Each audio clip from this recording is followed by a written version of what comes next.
ഈ വീഡിയോയിൽ middle east അതേപോലെ യൂറോപ്പ് ഈ രണ്ട് വിഷയങ്ങളാണ് ഇതിനകത്ത് ഉൾപ്പെടുത്തിയിരിക്കുന്നത്. അപ്പോൾ ഇതിൽ ആദ്യമേ തന്നെ ആമുഖമായിട്ട് രണ്ട് കാര്യങ്ങൾ പറയാനുണ്ട്. അതായത് നമ്മളുടെ വീഡിയോ നിങ്ങൾ കാണുമ്പോഴത്തേക്കും തീർച്ചയായിട്ടും ഇതിനെ ഒരു മതപരമായ രീതിയിലല്ല കാണേണ്ടത്. ഞാനൊരു ഇതിനു മുമ്പ് ഒരു വീഡിയോ ഇട്ടപ്പോഴത്തേക്കും കുറേ കമൻറ്റുകൾ ഞാനിങ്ങനെ വായിക്കേണ്ടായി. ഇതിനകത്തെല്ലാം തന്നെ കുറേ വിദ്വേഷങ്ങളൊക്കെ എനിക്ക് കാണാൻ കഴിഞ്ഞു. ചില ആൾക്കാരുടെ മനസ്സിലിരിപ്പും കാര്യങ്ങളെല്ലാം പുറത്തു വരുന്നുണ്ട്. അതായത് ഇതിനകത്ത് ആ വീഡിയോ ഇട്ട സമയത്ത് തന്നെ ഞാൻ വളരെ വ്യക്തമായിട്ട് പറഞ്ഞത് 374-ാമത്തെ വീഡിയോ ആണ്. ആ 374-ാമത്തെ വീഡിയോയിൽ ഞാൻ വളരെ കൃത്യമായിട്ട് പറഞ്ഞിരുന്നത് ഇതൊരു മതപരമായിട്ടുള്ള വീഡിയോ അല്ല, ഇതൊരു ജനറലൈസ്ഡ് വീഡിയോ ആണ് പറഞ്ഞിട്ടാണ് ഈ വീഡിയോ ചെയ്തിട്ടിരിക്കുന്നത്. പിന്നെ ഇതിലുപരിയായിട്ട് എല്ലാവരും ഒന്ന് ബൈബിൾ വായിക്കൂ എന്ന് പറഞ്ഞു കഴിഞ്ഞാൽ ഞാനൊരു പള്ളിയിലച്ഛനോ അല്ലെങ്കിൽ പാസ്റ്ററോ അല്ല, നിങ്ങൾ കുഞ്ഞാടുകളും എൻ്റെ പ്രഭാഷണം കേൾക്കാൻ വന്ന ആൾക്കാരും അല്ല. ഇത് വളരെ വ്യക്തമായിട്ട് അറിഞ്ഞുകൊണ്ട് തന്നെയാണ് ഞാൻ ഇവിടുന്ന് പറഞ്ഞുകൊണ്ടിരിക്കുന്നത്. പിന്നെ ബൈബിളൊക്കെ ഒരുപാട് വായിച്ചിട്ടുണ്ട്. അത് വായിച്ചിട്ട് തന്നെയാണ് നമ്മൾ ഈ കാര്യങ്ങളൊക്കെ പറഞ്ഞുകൊണ്ടിരിക്കുന്നത്. നിങ്ങളുടെ അഭിപ്രായങ്ങൾ പറയാനുള്ള സ്വാതന്ത്ര്യം നിങ്ങൾക്ക് തീർച്ചയായിട്ടും ഉള്ളതാണ്. പക്ഷേ അതിലൊരു കാര്യം മെൻഷൻ ചെയ്യണം. ഇത് ബ്ലൈൻഡ് ആയിട്ട് കമന്റ് ഇടുമ്പോഴത്തേക്കും അതിൻ്റെ കൂടെ കൂട്ടിച്ചേർക്കണം എന്താണ് ആ പറഞ്ഞിട്ടുള്ള മിസ്റ്റേക്ക് എന്നുള്ളത് എഴുതണം. അല്ലാതെ മിസ്റ്റേക്ക് ആണ്, അല്ലെ നോളജ് ഇല്ല, ഇങ്ങനെ ഒരു ബ്ലൈൻഡ് ആയിട്ടുള്ള കമന്റ്സ് ഇടരുത്. കാരണം എന്താ പറയുമ്പോൾ അത് നിങ്ങളുടെ നോളജ് ഇല്ലായ്മയാണ് അത് കാണിക്കുന്നത്. ശരിക്കും പറഞ്ഞാൽ ഞാൻ പറഞ്ഞതിൽ എന്തെങ്കിലും നിങ്ങൾക്ക് ഗണ്ണിക്കാനുണ്ടെങ്കിൽ ആ കൃത്യമായ ഒരു ടൈം ലൈൻ അല്ലെങ്കിൽ ആ ഒരു പോയിന്റ് നിങ്ങൾ പറഞ്ഞ ഇന്ന പോയിന്റ് ശരിയായില്ല എന്ന് പറഞ്ഞിട്ട് നിങ്ങൾ തിരിച്ച് കമന്റ് എഴുതണം. അപ്പൊ നമുക്ക് അത് കറക്റ്റ് ആയിട്ട് നിങ്ങൾക്ക് പറഞ്ഞ് മനസ്സിലാക്കാനും പറ്റും, ഞാൻ എന്തുകൊണ്ടാണ് ഇത് പറഞ്ഞതെന്ന് വ്യാഖ്യാനിക്കാനും പറ്റും. അതിലുപരിയായിട്ട് നിങ്ങൾ ബ്ലൈൻഡ് ആയിട്ട് വന്നിട്ട് എൻറ്റയർ വീഡിയോയിൽ ഞാൻ ഒരുപാട് കാര്യങ്ങൾ ആ വീഡിയോയിൽ പറഞ്ഞു പോയിട്ടുണ്ട്. ടോപ്പ് ടു ബോട്ടം ഒരുപാട് ഇൻഫർമേഷൻസ് അതിനകത്ത് ഗ്യാദർ ചെയ്തിട്ടുണ്ട്. അപ്പൊ അത് നിങ്ങൾക്ക് ഇഷ്ടപ്പെടുന്നില്ല എന്ന് പറഞ്ഞിട്ട് നിങ്ങൾ വളരെ ഷോർട്ട് ആയിട്ടും സില്ലി ആയിട്ടും കാണരുത്. ഒരുപാട് എഫേർട്ട് ഇട്ടിട്ട് വായിച്ച് മനസ്സിലാക്കിയിട്ട് തന്നെയാണ് പറയുന്നത്. അല്ലാതെ ബൈബിൾ ഒന്നും വായിക്കാണ്ട് അങ്ങനെ അത്രയും വലിയൊരു 28-30 മിനിറ്റ്സ്, ഞാൻ 30 മിനിറ്റ്സ് ആണ് വീഡിയോ ഇട്ടിരിക്കുന്നുണ്ടെങ്കിൽ ഞാനൊരു 50-60 മിനിറ്റ്സ് അറൌണ്ട് 1 അവർ ഷൂട്ട് ചെയ്തിട്ടുണ്ട്. എന്നിട്ടാണ് അത് കട്ട് ചെയ്തിട്ടാണ് നമ്മൾ അത്രയും ആക്കിയിട്ടിരിക്കുന്നത്. അപ്പൊ അതുകൊണ്ട് നിങ്ങൾ വളരെ കൃത്യമായിട്ട് കാര്യങ്ങൾ കണ്ട് വിലയിരുത്തണം. ലോക വാർത്തകൾ, അതായത് ഗ്ലോബൽ ഈവന്റ്സ് അപ്ഡേറ്റ് ചെയ്യാൻ വേണ്ടിയിട്ടാണ് ഇത് നടത്തുന്നത്. ഇതിനകത്ത് നമ്മൾ ഇസ്രായേലിനെ കുറിച്ച് ഒരുപാട് വീഡിയോസ് സംസാരിച്ചിട്ടുണ്ട്. അപ്പൊ അതുകൊണ്ട് തന്നെ ഈ ഒരു ഇസ്രായേലിനെ കുറിച്ചുള്ള ഈ ഇസ്രായേൽ കടന്നുപോയ ഈ ഒരു യഹൂദർ കടന്നുപോയ ഒരു എൻകൗണ്ടേഴ്സ്, അതുപോലെ തന്നെ അവരുടെ ടെമ്പിൾസ് കാലാകാലങ്ങളിൽ ആരാണ് അതിനെ നശിപ്പിച്ചത്, ഇപ്പൊ അവർ തേർഡ് ടെമ്പിളിന് വേണ്ടിയിട്ട് അവർ ട്രൈ ചെയ്തുകൊണ്ടിരിക്കുന്ന വിഷയങ്ങളുമായിട്ട് ബന്ധപ്പെട്ടാണ് ആ വീഡിയോ ഇട്ടിരിക്കുന്നത്. പിന്നെ ഇതിലുപരിയായിട്ട് നിങ്ങളുടെ ഇന്റിമസിയും നിങ്ങളുടെ ഭയങ്കരമായിട്ടുള്ള ഒരു വിശ്വാസവും ഈ ഒരു പ്രകടനമൊക്കെ അവിടെ കാണിക്കേണ്ട ആവശ്യമില്ല. കാരണം ജനറലൈസ് ചെയ്യുക, എല്ലാവർക്കും വേണ്ടിയുള്ളതാണ് ഈ ലോകം, എല്ലാവരും ജീവിക്കാൻ വേണ്ടിയുള്ളതാണ്. അതാദ്യം മനസ്സിലാക്കുക. ഏതൊരു വിശ്വാസമായാലും ശരി, മുസ്ലിം ആയിക്കോട്ടെ, ക്രിസ്ത്യാനി ആയിക്കോട്ടെ, ഹിന്ദു ആയിക്കോട്ടെ, അവരവരുടെ വിശ്വാസമാണ് ശരി എന്ന് അവരവർക്ക് വിശ്വസിക്കാം. പക്ഷേ അത് മറ്റുള്ളവരുടെ അടുത്ത് എടുത്ത് ഇങ്ങനെ പറഞ്ഞിട്ട് ഇതാണ് ശരി എന്ന് പറയുന്നത് അത്ര നല്ല പരിപാടിയല്ല. അത് ഒരു എഡ്യൂക്കേറ്റഡ് സൊസൈറ്റിക്ക് ചേർന്ന പരിപാടിയല്ല. ഈ മതം വീട്ടിന്റെ ഉള്ളിൽ വെക്കാനുള്ളതാണ്, അത് വെളിയിൽ വെക്കാനുള്ളതല്ല. അതുകൊണ്ട് തന്നെയാണ് ഞാൻ വീഡിയോ ഇട്ടപ്പോഴേ പറഞ്ഞത് ഇതൊരു മതപരമായി കാണേണ്ട ആവശ്യമില്ല എന്ന്. ആ ഒരു വാക്ക് മാത്രം മറന്നിട്ട് ബാക്കിയുള്ള കാര്യങ്ങൾക്കെല്ലാം ഭയങ്കരമായിട്ടുള്ള കമന്റുകളാണ്. പിന്നെ ഒരുപാട് ആൾക്കാർ പോസിറ്റീവായിട്ടുള്ള കമന്റ് ഇട്ടിട്ടുണ്ട്. ഒരുപാട് പ്രേക്ഷകർ ആ വീഡിയോ കണ്ടിട്ടുണ്ട്. അതിൽ ഈ നെഗറ്റീവ് കമന്റുകൾ എന്ന് പറഞ്ഞാൽ തുച്ഛമായ കുറച്ച് ആൾക്കാരാണ് നെഗറ്റീവായിട്ടുള്ള കമന്റ് ഇട്ടിരിക്കുന്നത്. അതായത് അവരുടെ വിശ്വാസം വ്രണപ്പെട്ടതായി അവർ ഫീൽ ചെയ്തിട്ടാണ് അവർ കമന്റ് ഇട്ടിരിക്കുന്നത്. അതായത് അവരുടെ കമന്റിൽ തന്നെ മനസ്സിലാക്കാൻ പറ്റും. കാര്യം അവർക്ക് വ്യക്തമായിട്ട് കാരണം പറഞ്ഞ് കൗണ്ടർ ചെയ്യാനൊന്നുമില്ല, അവരങ്ങ് ബ്ലൈൻഡ്ലി ഇങ്ങനെ പറയുകയാണ്. അപ്പൊ എന്തായാലും ആ വിഷയം പോട്ടെ. ഇപ്പൊ നമ്മൾ നമ്മുടെ വിഷയത്തോട്ട് വരാം. പിന്നെ ആമുഖമായിട്ടൊന്ന് പറഞ്ഞു വെക്കണം. കാരണം നമ്മുടെ വീഡിയോ പറഞ്ഞു പോകുന്ന ആൾക്കാർക്ക് ഇതൊരു റിലീജിയസ് ചാനലാണെന്ന് വിചാരിച്ചുകൊണ്ട് വരരുത്. അതാണ് എനിക്ക് പറയാനുള്ളത്. ഇതൊരു റിലീജിയസ് ചാനൽ അല്ല. അപ്പൊ യൂറോപ്പില് ഇന്നലെ നടന്ന മീറ്റിംഗിൽ 19 രാജ്യങ്ങളുടെ മെമ്പേഴ്സാണ് പങ്കെടുത്തത്. സെലൻസ്കി ഡയറക്റ്റ് ആയിട്ട് അമേരിക്കയിൽ നിന്നും നേരെ UK-യിലാണ് വന്നിറങ്ങിയത്. നമ്മൾ ഓൾറെഡി തന്നെ പറഞ്ഞിട്ടുണ്ടായിരുന്നു ഈ UK ആണ് ഇതിന്റെ പുറകിൽ നിൽക്കുന്നുള്ളത്. ഇപ്പൊ ശരിക്കും പറഞ്ഞാൽ യഥാർത്ഥത്തിൽ പ്രോക്സി യുദ്ധം നടത്തിയത് അമേരിക്കയാണോ യൂറോപ്പാണെന്നുള്ള ഡൗട്ടാണ് ഇപ്പം പരമാവധി വന്നുകൊണ്ടിരിക്കുന്നത്. അതായത് അമേരിക്കയ്ക്ക് ഇപ്പം കുറെ കാര്യങ്ങളൊക്കെ വളരെ വ്യക്തമായിട്ട് മനസ്സിലായി വരുന്നുണ്ട്. ശരിക്കും പറഞ്ഞാൽ ഇന്ത്യക്ക് ഇതൊരു സൈഡിൽ ഗുണകരമാണ്. വേറെ ഒന്നും കൊണ്ടല്ല, ഇന്ത്യ എപ്പോഴും വളരെ ന്യൂട്രൽ ആയിട്ടുള്ള നിലപാടാണ് ഈ വിഷയങ്ങളൊക്കെ എടുക്കുന്നത്. അത് വളരെ മനോഹരമായിട്ടുള്ള നിലപാടായിട്ടാണ് നമുക്ക് പറയാനുള്ളത്. കാര്യം വേറെ ഒന്നുമില്ല, ഫ്യൂച്ചറിൽ ഇന്ത്യ തന്നെയായിരിക്കും അമേരിക്കയുമായിട്ട് ഏറ്റവും കൂടുതൽ ശക്തമായ ഒരു വ്യാപാര പങ്കാളിയായിട്ട് മാറാനുള്ള സാധ്യത വളരെ വളരെ കൂടുതലാണ്. കാര്യം വേറെ ഒന്നുമില്ല, യൂറോപ്പ് ആയാലും ശരി, നാറ്റോ രാജ്യങ്ങളായിക്കോട്ടെ, ഇവരെല്ലാം തന്നെ ഇപ്പം അവർ ചെയ്തുകൊണ്ടിരിക്കുന്ന ഒരു പ്രവൃത്തി. വാർത്തകൾ നിങ്ങൾ ശ്രദ്ധിച്ചു കഴിഞ്ഞാൽ നിങ്ങൾക്ക് എല്ലാം മനസ്സിലാക്കാൻ പറ്റും. തലക്കെട്ടുകളെല്ലാം global leaders, world leaders are gathering in London. അതായത് ലോക നേതാക്കളെല്ലാം ലണ്ടനിൽ ഒന്നിക്കുന്നതാണ് വാർത്തകൾ. പല മാധ്യമങ്ങളും ഇതാണ് തലക്കെട്ട്. വേൾഡ് നേതാക്കൾ, ഇപ്പൊ ലോക നേതാക്കൾ എന്ന് പറഞ്ഞാൽ ഈ ഒരു 19 പേര് മാത്രമേ ഉള്ളൂ. ഈ 19 പേര് മാത്രമാണോ ഈ ലോകം? നമ്മുടെ എക്സ്റ്റേണൽ അഫയേഴ്സ് മിനിസ്റ്റർ ജയശങ്കർ പലപ്പോഴും പറഞ്ഞിട്ടുണ്ട്, അതായത് യൂറോപ്പിന്റെ പ്രോബ്ലം ലോകത്തിന്റെ പ്രോബ്ലമാണ്, പക്ഷേ ലോകത്തിന്റെ പ്രോബ്ലം യൂറോപ്പിന്റെ പ്രോബ്ലം അല്ല. ഈ ഒരു ഒറ്റ വാക്യം മതി ഈ യൂറോപ്യൻസിന്റെ ഈ ഒരു മൈൻഡ് സെറ്റ് മനസ്സിലാക്കാൻ വേണ്ടിയിട്ട്. അപ്പൊ അവര് ഒത്തുകൂടിയപ്പോഴത്തേക്കും world leaders are gather in London എന്നാണ് എഴുതിയത്. മറ്റുള്ള രാജ്യങ്ങളിൽ ലീഡേഴ്സ് ഒന്നും അതിനകത്ത് ഇല്ല, വേൾഡ് ലീഡേഴ്സിൽ പെടുന്നില്ല. ഇവർ മാത്രം ആകുമ്പോഴത്തേക്കും വേൾഡ് ലീഡേഴ്സ് ആയി. അപ്പൊ അവർക്ക് യൂറോപ്പ് തന്നെയാണ് അവരുടെ ലോകം, അത് തന്നെയാണ് അവർ ഉദ്ദേശിക്കുന്നത്.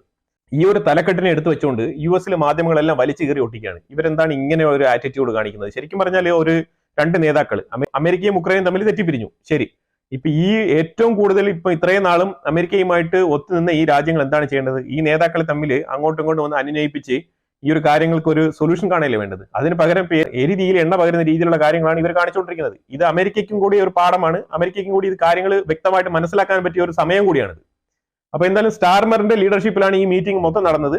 ഇതിനകത്ത് വേറെ ഒന്നും സംഭവിച്ചിട്ടില്ല. ചർച്ചകൾ ഇത് വളരെ ഒരു ഗോൾഡൻ ടൈമാണ്. ഇത് വല്ലപ്പോഴും കൂടിയാണ് ഇങ്ങനത്തെ ഒരു ഓപ്പർച്യൂണിറ്റി വരുന്നത്. ഈ ഒരു ഡിഫിക്കൽട്ട് സിറ്റുവേഷനെ എങ്ങനെ നമ്മൾ മാനേജ് ചെയ്യണം എന്നുള്ളതിനെ കുറിച്ച് വളരെ ഡീപ്പായിട്ട് ഡിസ്കഷൻ ചെയ്തുകൊണ്ട് നമ്മൾ എല്ലാവരും ഒരുമിച്ച് നിൽക്കണം എന്നുള്ള രീതിയിൽ ഉക്രൈന്റെ കൂടെ ഞങ്ങൾ ഒരുമിച്ച് നിൽക്കും എന്നുള്ള നിലയിൽ ഈ ഒരു 19 രാജ്യത്തിലുള്ള അംഗങ്ങളും കൊണ്ട് തന്നെ ഒപ്പിട്ട് ഒരു റെസൊല്യൂഷൻ പാസ്സാക്കി ഉക്രൈന് പിന്തുണ അറിയിച്ചാണ് വിട്ടിരിക്കുന്നത്. ഓക്കെ, പിന്തുണ മാത്രം അറിയിച്ചാൽ മതിയോ? ഇനി കൊടുക്കേണ്ട ഫണ്ടും കാര്യങ്ങൾ, ഡിഫൻസിന്റെ കാര്യങ്ങൾ ഇതെല്ലാം നോക്കണ്ടേ? എന്നിട്ട് ഇതെല്ലാം കഴിഞ്ഞു. ഈ പരിപാടിയൊക്കെ കഴിഞ്ഞ് എല്ലാവരും പിരിഞ്ഞു പോയി. ഇതിനു മുമ്പ് തന്നെ യൂറോപ്പ് ട്രംപ് ജയിക്കരുത് എന്ന് യൂറോപ്യൻ യൂണിയൻ ഉൾപ്പെടെ പല രാജ്യങ്ങളും നാറ്റോ രാജ്യങ്ങൾ ഉൾപ്പെടെ ട്രംപിനെതിരെ പണിയെടുത്തിരുന്നു എന്നുള്ളതാണ് വാസ്തവമായിട്ടുള്ള കാര്യം. ഇലക്ഷന് മുമ്പുള്ള കാര്യമാണ്. അപ്പൊ ഇലക്ഷൻ കഴിഞ്ഞ് വരുമ്പോഴത്തേക്ക് ട്രംപ് വിജയിച്ച ഉടനെ തന്നെ, ആ നവംബറിൽ തന്നെ റിസൾട്ട് വന്ന ഉടനെ തന്നെ ഈ യൂറോപ്യൻ യൂണിയൻസ് എല്ലാം കൂടെ ഒത്തുകൂടി ഇവർ ട്രംപ് പ്രൂഫ് പോളിസി എന്ന് പറഞ്ഞിട്ട് ഒരു പോളിസി ക്രിയേറ്റ് ചെയ്ത ആൾക്കാരാണ് ഈ യൂറോപ്യൻ യൂണിയനും ഈ നാറ്റോ രാജ്യക്കാരൊക്കെ. ഇവരെല്ലാം ചേർന്ന് ഇങ്ങനെ ട്രംപ് പ്രൂഫ് പോളിസി ഉണ്ടാക്കിയ ആൾക്കാരാണ്. അപ്പൊ ഇതെല്ലാം കണ്ടോണ്ട് തന്നെയാണ് ട്രംപ് നേരെ പുട്ടിന്റെ അടുത്ത് പോയി നിൽക്കുന്നത്. ഇപ്പൊ രണ്ട് വിഷയങ്ങളാണ്. ഒന്ന്, എങ്ങനെയാണ് അമേരിക്കയുമായിട്ടുള്ള ഈ ഒരു റിലേഷൻഷിപ്പ് ബ്രേക്ക് ചെയ്തിട്ട് യൂറോപ്യൻസ് ഇങ്ങനെ മുന്നോട്ട് പോകാൻ പോകുന്നത് എന്നുള്ളത് ഒരു ചാലഞ്ച് സൃഷ്ടിക്കുന്ന ഒരു കാര്യമാണ്. അതിലുപരിയായിട്ട് ഈ രാജ്യങ്ങളിലുള്ളിലുള്ള ജനങ്ങൾ ഇപ്പം ഒരു പ്രൊട്ടസ്റ്റ് തുടങ്ങാനുള്ള, പ്രത്യേകിച്ച് UK, യൂറോപ്പ് രാജ്യങ്ങളിലൊക്കെ ഒരു പ്രൊട്ടസ്റ്റ് തുടങ്ങാനുള്ള ഒരു സാഹചര്യം ഉരുത്തിരിഞ്ഞു വരുന്നുള്ളതാണ്. Specially UK. കാര്യം വേറെ ഒന്നുമില്ല, അവിടുത്തെ ജനങ്ങൾ ഏറ്റവും കൂടുതൽ ടാക്സ് പേയും ചെയ്ത് അവിടുത്തെ ഇൻഫ്ലേഷൻ കൊണ്ട് പൊറുതിമുട്ടിയിരിക്കുമ്പോഴാണ് ഈ സ്റ്റാർമർ, UK-യിലെ ഈ സ്റ്റാർമർ ഏറ്റവും കൂടുതൽ പൈസയൊക്കെ ഞാൻ ഉക്രൈന് തരാം എന്നൊക്കെ പറഞ്ഞുള്ള വാഗ്ദാനവുമായിട്ട് റെസൊല്യൂഷൻ പാസ് ചെയ്ത് ഒപ്പിട്ടിട്ടൊക്കെ ഇരിക്കുന്നത്. സെലൻസ്കി UK-യിലെ രാജാവുമായിട്ട് സംസാരിച്ചിട്ടുണ്ടായിരുന്നു. രാജാവ് പറഞ്ഞത് വേറെ ഒന്നുമില്ല, അതായത് അമേരിക്കയുമായിട്ട് നിങ്ങൾ നല്ല രീതിയിൽ ഒത്തുചേർന്ന് പോകണം, കൊടുത്ത ഉപദേശമാണ്. കാരണം അമേരിക്കയെ മാറ്റി നിർത്തിക്കൊണ്ട് ഇങ്ങനെ മുന്നോട്ട് പോകാൻ ശ്രമിക്കുന്നത് നല്ല കാര്യമല്ല. പിന്നെ അതുപോലെ തന്നെ അമേരിക്ക പറയുന്നത് ശരിയാണ്, അവനവന്റെ രാജ്യത്തിന്റെ അറ്റ്ലീസ്റ്റ് ബേസിക് ആയിട്ടുള്ള സെക്യൂരിറ്റീസ് അവനവൻ തന്നെയാണ് ഉറപ്പുവരുത്തേണ്ടത്. അത് തീർച്ചയായിട്ടും അതിനെക്കുറിച്ച് നിങ്ങൾ ചിന്തിക്കണം. നിങ്ങളുടെ ഡിഫൻസിന്റെ ബഡ്ജറ്റ് കൂട്ടണം. ഈ ബഡ്ജറ്റ് കൂട്ടിയിട്ട് നിങ്ങൾ ശരിക്കും പറഞ്ഞാൽ നിങ്ങൾ തന്നെയാണ് ഈ രാജ്യങ്ങളുടെ ഡിഫൻസ്, അവരവരുടെ രാജ്യങ്ങൾ തന്നെയാണ് അവരവരെ പ്രൊട്ടക്ട് ചെയ്യേണ്ടത്. ആ രീതിയിൽ നിങ്ങൾ ചിന്തിക്കണം എന്നുള്ളൊരു ഉപദേശം കൂടിയാണ് അയാൾ കൊടുത്തതായിട്ട് മനസ്സിലാക്കാൻ പറ്റുന്നത്. അത് വളരെ ന്യായമായിട്ടുള്ള കാര്യമാണ്. അത് അങ്ങനെ തന്നെയാണ് ചെയ്യേണ്ടത്. ഇപ്പൊ ഡൊണാൾഡ് ട്രംപ് ഇതെല്ലാം ഇങ്ങനെ മോണിറ്റർ ചെയ്തിരിക്കുകയാണ്. ഈ സെലൻസ്കിയുമായിട്ടുള്ള മീറ്റിംഗ് കഴിഞ്ഞതിന് ശേഷം പിന്നെ ഇതിനെക്കുറിച്ചുള്ള ഒരു ഡിസ്കഷനോ ഇതിനെക്കുറിച്ചുള്ള ഒരു കമന്റോ വൈറ്റ് ഹൗസിന്റെ ഭാഗത്ത് നിന്ന് വന്നിട്ടില്ല. മാർക്കോ റൂബിയോ വളരെ വ്യക്തമായിട്ട് പറഞ്ഞിട്ടുണ്ട്, നമ്മളുടെ മീറ്റിംഗ് അല്ല, അവരൊരു മീറ്റിംഗ് കൂടി അവർ കാര്യങ്ങളൊക്കെ നടത്തുന്നു, അവർ ചെയ്തോട്ടെ, അവരുടെ കാര്യങ്ങളാണ്, അവർ നോക്കുന്നു, അവരത് നോക്കാൻ പ്രാപ്തരാണ്, അവർ നോക്കട്ടെ എന്നാണ് പറഞ്ഞിരിക്കുന്നത്. യൂറോപ്യൻ യൂണിയനെയും ഉക്രൈനെയും നാറ്റോയൊക്കെ ഇത് ആശങ്കപ്പെടുത്തുന്നുള്ളത് വളരെ വളരെ വ്യക്തമായിട്ടുള്ള കാര്യമാണ്. അതുപോലെ തന്നെ ഡബിൾ ഫേസ് ഉള്ള മാക്രോണിന്റെ ഡ്യുവൽ ഫേസ് പുറത്ത് കാണിച്ചിരിക്കുകയാണ്. ശരിക്കും പറഞ്ഞാൽ അമേരിക്കയ്ക്ക് ഇതൊരു ലേണിംഗ് പ്രോസസ്സാണ്. അമേരിക്ക ഈ നേതാക്കളെയൊക്കെ കണ്ട് പഠിച്ചുകൊണ്ടിരിക്കുകയാണ്, ഈ രാജ്യങ്ങളൊക്കെ എങ്ങനെയാണ് അമേരിക്കയോട് പെരുമാറുന്നത് എന്നുള്ളത്. അതായത് അമേരിക്ക നല്ല സഹായം കൊടുത്തുകൊണ്ടിരുന്ന സമയത്ത് എങ്ങനെയാണ് അവരുടെ പെരുമാറ്റം, ഇപ്പം ഒരു ദിവസം കൊണ്ട് അവർ മാറിയ മാറ്റം, ഇത് രണ്ടും തമ്മിലുള്ള കമ്പാരിസൺ ആണ് അമേരിക്കയ്ക്ക് നല്ലൊരു ലേണിംഗ് പ്രോസസ്സാണ് ഇപ്പൊ നടന്നുകൊണ്ടിരിക്കുന്നത്. നാറ്റോ, യുണൈറ്റഡ് നേഷൻസ്, ഈ രണ്ട് സംഘടനകളിൽ നിന്നും പുറത്തു വരാനുള്ള ആലോചന തകൃതിയായിട്ട് നടക്കുന്നുണ്ടെന്നാണ് മനസ്സിലാക്കാൻ പറ്റുന്നത്. അപ്പൊ അതിനെക്കുറിച്ച് ഒരു ട്വീറ്റ് ഇട്ടപ്പോഴത്തേക്കും ആ ട്വീറ്റിന് എലോൺ മസ്ക് തന്നെ അതിനെ ഓക്കെ പറഞ്ഞ് അതിനെ പ്രൊമോട്ട് ചെയ്ത് വിട്ടതായിട്ടാണ് കാണാൻ കഴിയുന്നത്. നാറ്റോയുടെ അംഗത്വത്തിൽ നിന്നും പിൻവലിയാനുള്ള ഒരു ശ്രമം നടത്തുന്നുണ്ടെന്നുള്ളതാണ് മനസ്സിലാക്കുന്നത്. ഇതൊരു പ്രൈമറി ഭീഷണിയായിട്ടാണ് കരുതുന്നത് യൂറോപ്യൻ രാജ്യങ്ങൾ. ഇതുവരെ സീരിയസ് ആയിട്ട് ഇതിനകത്ത് കാര്യങ്ങളൊന്നും വ്യക്തമായിട്ട് വെളിയിൽ വന്നിട്ടില്ല. ഇറ്റ് മീൻസ് അമേരിക്കയുടെ വൈറ്റ് ഹൗസിന്റെ ഭാഗത്ത് നിന്ന് ഇതിനെക്കുറിച്ചുള്ള ഡീറ്റെയിൽ ആയിട്ടുള്ള വിവരങ്ങളോ അല്ലെങ്കിൽ വ്യക്തമായിട്ടുള്ള വിവരങ്ങളോ പുറത്തു വന്നിട്ടില്ല. ഇനി ഇതെല്ലാം കഴിഞ്ഞ് അവസാനം നിങ്ങൾ നോക്കിക്കോ, അവസാനം നമ്മൾ സെലൻസ്കി എന്താണ് പറഞ്ഞതെന്ന് പറഞ്ഞിട്ട് നോക്കുമ്പോഴത്തേക്കും സെലൻസ്കി നേരെ ഉക്രൈനിൽ ചെന്നിരുന്നിട്ട് പറയാണ്, ഇതുപോലെ ഞങ്ങൾ അടുത്ത തവണ ഉക്രൈനിലുള്ള മീറ്റിംഗ് നടക്കുമ്പോഴത്തേക്കും, ഉക്രൈനിന് വേണ്ടിയിട്ടുള്ള മീറ്റിംഗ് ഒരുപക്ഷെ ലണ്ടനിലാവാം, അല്ലെങ്കിൽ യൂറോപ്യൻ യൂണിയനിലാവാം, അല്ലാന്നുണ്ടെങ്കിൽ ഉക്രൈനിൽ തന്നെ ആവാം. അങ്ങനെ മീറ്റിംഗ് നടക്കുന്ന സമയത്ത് അമേരിക്കയുടെ റെപ്രസെന്റേറ്റീവ്സിനെ ഉൾപ്പെടുത്താനുള്ള ശ്രമം ഞങ്ങൾ ചെയ്യും എന്നാണ് പറഞ്ഞിരിക്കുന്നത്. മനസ്സിലായി? അതായത് അമേരിക്ക വേണം, അമേരിക്ക ഇല്ലാതെ ഉക്രൈൻ ഒരു രീതിയിലും മുന്നോട്ട് പോകാൻ കഴിയില്ല എന്നുള്ളത് സെലൻസ്കി ആവർത്തിച്ച് പറയാണ്. പിന്നെ എന്തിനാണ് ഈ ഒരു മാക്രോനെയും സ്റ്റാർമറിനെയൊക്കെ കണ്ടുകൊണ്ട് അമേരിക്കയിൽ പോയിട്ട് ഇങ്ങനത്തെ ഒരു വഴക്കൊക്കെ കൂടിയിട്ട് വന്നത്? അത് എന്തെങ്കിലും കാര്യങ്ങളുണ്ടെങ്കിൽ കോൺഫിഡൻഷ്യൽ ആയിട്ട് സംസാരിക്കണം എന്ന് പറഞ്ഞു കഴിഞ്ഞാൽ അത് ക്ലോസ് ഡോർ മീറ്റിംഗിൽ നിങ്ങൾക്ക് തന്നെ നടത്താവുന്ന കാര്യം ഉണ്ടായിരുന്നുള്ളൂ. അത് ഓപ്പൺ ആയിട്ട് ഇങ്ങനെ മൈക്കിൽ കൂടെ ഇരുന്ന് വിളിച്ച് പറഞ്ഞ് ഇങ്ങനെ എല്ലാവരും ലോകമെമ്പാടും കേട്ട് ഇങ്ങനെ ഒരു രണ്ട് ലീഡേഴ്സ് തമ്മിൽ ഇങ്ങനെ ഒരു പ്രശ്നം ഉണ്ടാവേണ്ട ഒരു കാര്യമില്ലായിരുന്നു. അതായത് നമ്മൾ മാധ്യമങ്ങളുടെ മുന്നിൽ ഇരിക്കുമ്പോഴത്തേക്കും പല രീതിയിലുള്ള ചോദ്യങ്ങൾ വരും. ഒരു മെച്ചൂർഡ് ആയിട്ടുള്ള ഒരു നേതാവ് എന്നുള്ള നിലയിൽ നമ്മൾ എന്താണ് ചെയ്യേണ്ടത്, എന്ത് കാര്യത്തിന് ഏത് രീതിയിലുള്ള മറുപടി കൊടുക്കണം എന്നുള്ളത് അളന്ന് കുറിച്ച് മറുപടി കൊടുക്കണം. എന്നിട്ട് നമ്മൾ ക്ലോസ് ഡോർ മീറ്റിംഗിൽ നമുക്ക് എന്തും ആവാം. ഇപ്പോൾ ക്ലോസ് ഡോർ മീറ്റിംഗിൽ പോകുമ്പോഴത്തേക്കും ആ ഡീൽ സൈൻ ചെയ്യാൻ പോകുന്ന സമയത്തേക്കും നല്ല രീതിയിൽ ബാക്ക് ടു ബാക്ക് ആർഗ്യുമെന്റ് ചെയ്യാമായിരുന്നു. അവിടെ നല്ല രീതിയിൽ പെർഫോം ചെയ്ത് നിങ്ങൾക്ക് വേണ്ട കാര്യങ്ങൾ സാധിച്ചെടുക്കാമായിരുന്നു. ഇതെല്ലാം കൂടെ ഒരു അവിയൽ പരുവത്തിൽ ഇപ്പൊ കുളവായി കിടക്കുന്ന ഒരു അവസ്ഥയാണ്. പക്ഷെ ഇതെല്ലാം ഇങ്ങനെയാണെന്നുണ്ടെങ്കിലും പുടിനും ട്രംപും ഹാപ്പിയാണ്. അതാണ് ഇതിൽ ഏറ്റവും വലിയ കീ പോയിന്റ്സ് എന്ന് പറയാനുള്ളത്. ഇസ്രായേലിന്റെ ഉള്ളിൽ നിർണായകമായിട്ടുള്ള ചില വിഷയങ്ങളും നീക്കങ്ങളൊക്കെ നടക്കുകയാണ്. അതിലൊന്ന്, ഇന്ന് നെസറ്റിന്റെ ഉള്ളിൽ ഒക്ടോബർ 7 ആക്രമണത്തിന് ഇരയായ ആൾക്കാരുടെ ഫാമിലീസ് അവര് മൊത്തത്തിൽ നെസറ്റിന്റെ ഉള്ളിൽ ഇരച്ചു കയറി വരാനുള്ള ഒരു സാഹചര്യം ഉണ്ടായി. അങ്ങനെ കുറെ ആൾക്കാർ നെസറ്റിൽ കയറി വന്നു. അതിനെ അവർ ഫോഴ്സ് വെച്ച് അവർ തടഞ്ഞു. അങ്ങനത്തെ ഒരു ചെറിയ ക്ലാഷും ഇഷ്യൂസ് ഒക്കെ ഇസ്രായേലിന്റെ ഉള്ളിൽ നടന്നിട്ടുണ്ട്. ഇത് വേറൊന്നും കൊണ്ടല്ല, ഈ ഒക്ടോബർ 7 നടന്ന സെക്യൂരിറ്റി ബ്രീച്ച് IDF ഉൾപ്പെടെയുള്ള സോൾജേഴ്സ് അതിനെ പ്രതിരോധിക്കാൻ അവർക്ക് സാധിച്ചില്ല. അതിപ്പം വെളിയിൽ വന്നുകൊണ്ടിരിക്കുന്ന വിവരങ്ങൾ അനുസരിച്ച് നമ്മൾ ഇതിനെക്കുറിച്ച് വേറൊരു വീഡിയോ നമ്മൾ ഓൾറെഡി ചെയ്തിട്ടിട്ടുണ്ട്. അപ്പം ആ രീതിയിൽ ഈ IDF-ന്റെ ഭാഗത്തു നിന്ന് വന്ന വീഴ്ച, അതുപോലെ ഷിൻബെറ്റിന്റെ ഭാഗത്തു നിന്ന് വന്ന പ്രൈമറി ഇൻഫർമേഷൻ കൊടുക്കാനുണ്ടായ ഡിലേ, ഈ വക കാരണങ്ങൾ കൂടുതലായിട്ട് പുറത്തു വന്നുകൊണ്ടിരിക്കുകയാണ്. അത് പുറത്ത് എത്രത്തോളം വന്നുകൊണ്ടിരിക്കുന്നോ അതിനനുസരിച്ച് ജനരോക്ഷം കൂടുതൽ ദിവസം തോറും വഷളായിക്കൊണ്ടിരിക്കുകയാണ്. അങ്ങനെയാണ് ഇന്ന് ഒരു പ്രൊട്ടസ്റ്റ് നേരെ നെസറ്റിന്റെ ഉള്ളിൽ തന്നെ കയറി വന്നത്. തീർച്ചയായിട്ടും ഇസ്രായേലിന്റെ ഫോഴ്സിനെ വെച്ചിട്ട് അത് അവർ ഒതുക്കി തീർത്തിട്ടുണ്ട്, അത് വേറെ കാര്യം. പക്ഷെ ആ സമയത്തും ഈ ഒരു നെതന്യാഹു പ്രസംഗിച്ചുകൊണ്ടിരുന്ന സമയത്താണ് ഇവരിങ്ങനെ കയറി വന്നത്. പിന്നെ അടുത്ത് ഹമാസ് പറഞ്ഞുകൊണ്ടിരിക്കുന്നത് ഇസ്രായേൽ സീസ് ഫയർ വയലേറ്റ് ചെയ്തു എന്നാണ്. അപ്പം ഇസ്രായേൽ അതിന് മറുപടി പറഞ്ഞിരിക്കുന്നത്, നെതന്യാഹു പറഞ്ഞിരിക്കുന്നത് ഞങ്ങൾ ഒരിക്കലും സീസ് ഫയർ വയലേറ്റ് ചെയ്തിട്ടില്ല, സീസ് ഫയർ കംപ്ലീറ്റഡ് ആണ്, ഫസ്റ്റ് ഫേസ് കംപ്ലീറ്റ് ആയി. പക്ഷെ അതിൽ ഒരു കാര്യം മനസ്സിലാക്കേണ്ടത്, ഞങ്ങൾക്ക് വീണ്ടും ഒരു പക്ഷേ ഞങ്ങൾക്ക് വീണ്ടും യുദ്ധം തുടങ്ങാനുള്ള താല്പര്യമുണ്ട് എന്നുള്ളത് പറഞ്ഞിട്ടുണ്ട്. അത് പറഞ്ഞു നിർത്തിയിരിക്കുകയാണ്. ഇപ്പം ഇന്ന് 2 ലീഡറുകൾ, ഒന്ന് സൗദി അറേബ്യയുടെ ഒരു ലീഡർ, അതേപോലെ UAE-യുടെ ഒരു ലീഡർ, ഈ 2 ലീഡേഴ്സും ഹമാസിനെ തള്ളി പറഞ്ഞിരിക്കുകയാണ്. ആദ്യമായിട്ടാണ് ഇങ്ങനെ ഒരു സംഭവം നടന്നിരിക്കുന്നത്.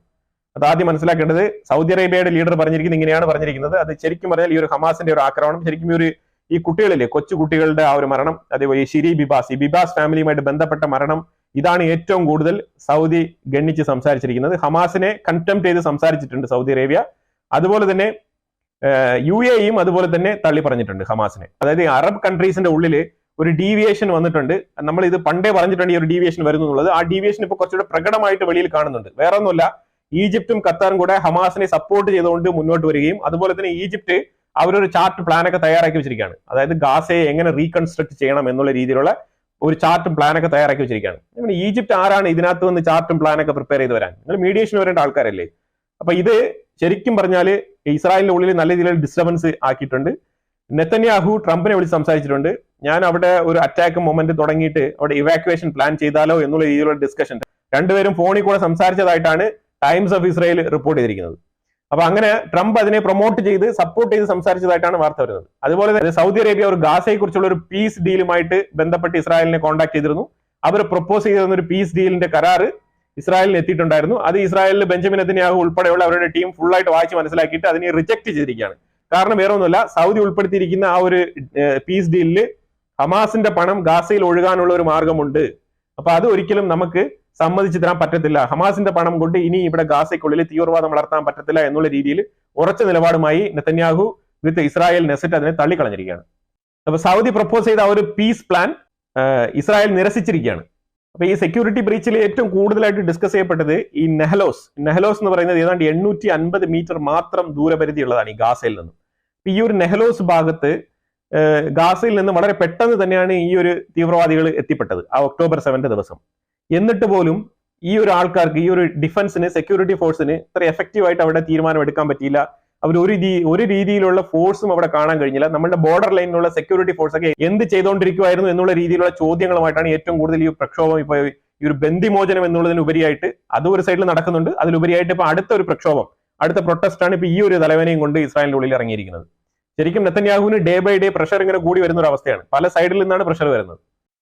ഇസ്രായേലും US-ഉം കൂടെ പുതിയ സീസ് ഫയർ പ്ലാൻ ആണ് പ്രപ്പോസ് ചെയ്യുന്നത്. അതായത് പഴയ പ്ലാൻ വേണ്ട, ഞങ്ങൾക്ക് പുതിയ പ്ലാൻ വേണം. അതായത് 1+ എന്നുള്ള പ്ലാനോട് കൂടി പുതിയ കുറച്ച് സെറ്റപ്പ് ആയിട്ടുള്ള പ്ലാനുമായിട്ടാണ് ഇസ്രായേലും അമേരിക്കയും കൂടെ മുന്നോട്ട് പോകുന്നത്. പക്ഷെ അതിനെ എതിർക്കുന്നവരാണ് ഖത്തറും ഈജിപ്തും. അതിൽ ഖത്തർ വളരെ ഫേം ആയിട്ട് തന്നെ എതിർക്കുന്ന പറഞ്ഞാല് ഇല്ല, പഴയ സെക്കൻഡ് ഫേസ് സീസ് ഫയർ ഡീൽ എന്താണോ അതിലോട്ട് മാത്രമേ മുന്നോട്ട് പോകാൻ കഴിയൂ എന്നാണ് ഖത്തർ പറയുന്നത്. ഖത്തർ ആരാണ് ഇത് പറയാൻ? ഖത്തർക്ക് ഇത് പറയാൻ എന്താണ് അവകാശം? ഖത്തർ ശരിക്കും പറഞ്ഞാൽ ഞാൻ ഇത് അങ്ങോട്ട് പ്രപ്പോസ് ചെയ്യാം, ഹമാസ് സമ്മതിക്കുന്നെങ്കിൽ നമുക്ക് അങ്ങോട്ട് മുന്നോട്ട് പോകാം, അങ്ങനെയല്ലേ ഒരു മീഡിയേഷൻ ചെയ്യുന്ന ഒരു രാജ്യം പറയേണ്ടത്? അതിന് പകരം മീഡിയേഷൻ ചെയ്യുന്ന ആൾ പറയാണ് സെക്കൻഡ് ഫേസേ പറ്റുള്ളൂ, അല്ലാതെ ഇനി ഈ ഫസ്റ്റ് ഫേസ് പ്ലസ് ഈ ഫസ്റ്റ് ഫേസ് സീസ് ഫയർ ഡീൽ ഇങ്ങനെ തുടർന്ന് കൊണ്ടുപോകാൻ അല്ലെങ്കിൽ പുതിയ ഒരു അമേരിക്ക ഇസ്രായേൽ പ്രപ്പോസൽ മുന്നോട്ട് എടുക്കാം എന്നുള്ള രീതിയിൽ അങ്ങനെ ഒരു പുതിയൊരു സീസ് ഫയർ ഡീൽ മുന്നോട്ട് കൊണ്ടുപോകാൻ പറ്റില്ല എന്ന് എങ്ങനെയാണ് തറപ്പിച്ച് പറയാൻ പറ്റുന്നത്? അപ്പൊ ഇത് തന്നെയാണ് നമ്മൾ ഏറ്റവും കൂടുതൽ നമ്മൾ ഇവിടെ ആലോചിക്കേണ്ടത്. ഇതിൽ ആരാണ് തീവ്രവാദി എന്നുള്ളത്. ഇപ്പൊ യഥാർത്ഥ തീവ്രവാദികൾ ശരിക്കും പുറത്ത് പണ്ടോട്ടേ വന്നുകൊണ്ടിരിക്കുകയാണ്. ഇപ്പൊ കുറച്ചുകൂടെ അത് റിവീൽ ചെയ്ത് മുന്നോട്ട് വരുന്നുള്ളതാണ് മനസ്സിലാക്കാൻ പറ്റുന്നത്. ഇന്ന് ഗാസയ്ക്കുള്ളിൽ 2 പാലസ്തീനികൾ വെടിയേറ്റ് മരിച്ചിട്ടുണ്ട്. അത് വേറെ ഒന്നും കൊണ്ടല്ല, IDF തന്നെയാണ് വെടിവെച്ചത്. ശരിക്കും IDFന് നേരെ ഇമ്മീഡിയറ്റ് ത്രെട്ട് ആയിട്ടാണ് അവർ വന്നത്. അപ്പൊ അങ്ങനെ വന്നതുകൊണ്ടാണ് അവർ വെടിവെച്ചിട്ടത്. അപ്പൊ ഏതായാലും 2 മരണം ഇന്ന് ഗാസയ്ക്കുള്ളിൽ റിപ്പോർട്ട് ചെയ്തിട്ടുണ്ട്. ഹമാസുമായിട്ട് എഗ്രി ചെയ്തുള്ള ഒരു സീസ് ഫയർ അല്ല നിലവിലുള്ളത്. അപ്പൊ അതുകൊണ്ട് തന്നെ ഹമാസിന് ഇപ്പൊ ഇതിനകത്തൊന്നും പറയാനില്ല എന്നുള്ളതാണ്. കാരണം ഇസ്രായേൽ തന്നെയാണ് സ്വമേധയാ ഒരു വെടിനിർത്തൽ ഒരു എക്സ്റ്റൻഷൻ കൊടുത്തിരിക്കുന്നത്. അതുപോലെ തന്നെ ഇന്നലെ തൊട്ട് തന്നെ എയ്ഡ് ട്രക്കുകൾ ഗാസയ്ക്കുള്ളിൽ പോകുന്നത് നിർത്തിവെച്ചിരിക്കുകയാണ്. അപ്പൊ അത് ഇപ്പൊ കുറച്ച് ഭക്ഷണങ്ങളൊക്കെ ഈ എയ്ഡ് ട്രക്കുകൾ ഇതിന് മുമ്പ് പോയത് അതിന്റെയൊക്കെ ബാക്കിയൊക്കെ ഉണ്ടാവും. പക്ഷെ ഇനി പുതിയ ട്രക്ക് ഇപ്പൊ ഇന്നലെ തൊട്ട് നിർത്തിയത് കൊണ്ട് ഇനി 2-3 ദിവസം കഴിയുമ്പോഴത്തേക്കും ഈ ഒരു ഭക്ഷണത്തിന്റെ ഒരു ക്ഷാമം വളരെ അതിരൂക്ഷമായ നിലയിൽ ഗാസയ്ക്കുള്ളിൽ വരാനുള്ള സാഹചര്യം ഒരുങ്ങുന്നതാണ്. ഹമാസ് ഈ ഒരു ബന്ദികളെ വിട്ടയക്കണം, ഇല്ലെങ്കിൽ പ്രോപ്പർ നെഗോസിയേഷന് ഇസ്രായേൽ എന്താണോ പ്രപ്പോസ് ചെയ്യുന്നത് അതുമായിട്ട് എഗ്രി ചെയ്ത് മുന്നോട്ട് പോകണം. ഈ 2 ഓപ്ഷനാണ് അവർക്കുള്ളത്. പക്ഷെ ഇതിലിപ്പോ ഒരു രീതിയിലുള്ള തീരുമാനം അവർ പറഞ്ഞിട്ടില്ല എന്നുള്ളതാണ്.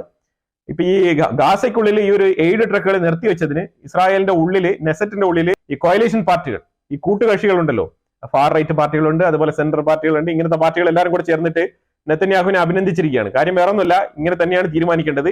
ഈ രീതിയിലുള്ള ഡിസിഷൻസ് എടുത്താൽ മാത്രമേ നമുക്ക് ഏതെങ്കിലും രീതിയിൽ മുന്നോട്ട് പോകാൻ പറ്റൂ എന്നാണ് ഇസ്രായേലിന്റെ ഉള്ളിൽ ആ ഒരു തീരുമാനം അവർ അംഗീകരിച്ചിരിക്കുന്നത്. അപ്പൊ എന്തായാലും ഇതിനെക്കുറിച്ചുള്ള അഭിപ്രായങ്ങൾ കമന്റ് ബോക്സിൽ രേഖപ്പെടുത്തുക. വീഡിയോ ഇഷ്ടപ്പെട്ടു കഴിഞ്ഞാൽ ലൈക്ക് ചെയ്യുക, ഷെയർ ചെയ്യുക. അതുപോലെ തന്നെ നിങ്ങൾ ആദ്യമായിട്ടാണ് ചാനൽ കാണുന്നുണ്ടെങ്കിൽ മറക്കാതെ സബ്സ്ക്രൈബ് ചെയ്യുക. വീണ്ടും അടുത്തൊരു വിഷയമായിട്ട് വരാം. Thank you so much.